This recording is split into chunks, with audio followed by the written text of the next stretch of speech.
that there's never been an apology by Paul Bernardo. There's been never any indication whatsoever of remorse. Lawyer for the victims' families reaching out after one of Canada's most notorious killers, Paul Bernardo, was denied bail.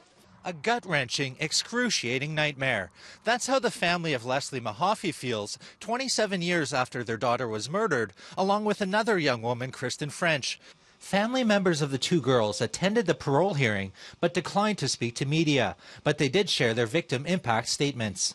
Preparing a victim impact statement after the passage of 27 years after Leslie's murder is an excruciating process that again tears us apart.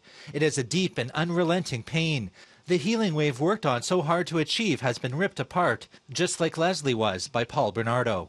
Leslie Mahaffey was tortured and murdered in June of 1991, before Bernardo and former girlfriend Karla Homolka dismembered her body before disposing of her in a lake. 15-year-old Kristen French was also kidnapped, tortured, and murdered. Bernardo was declared a dangerous offender and is serving a life sentence. He's been eligible for parole since February because he has served 25 years. Each day is a challenge to maintain our belief that life is a wonderful gift that must be enjoyed to the fullest. The details of what Kristen endured during her final days are black images that will be with us for the rest of our lives.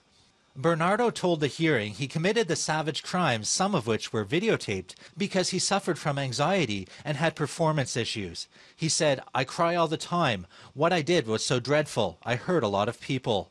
The family's lawyer said it was hard to hear Bernardo try and explain his actions. It was very difficult for the families to hear Paul Bernardo's evidence, if you want to call it that, his explanations for his crimes. Both families said the parole process was gut-wrenching, but in the end they were pleased with the parole board's decision. Preserving Leslie's dignity and memory demands that justice be done today to keep us and the general public safe from Paul Bernardo.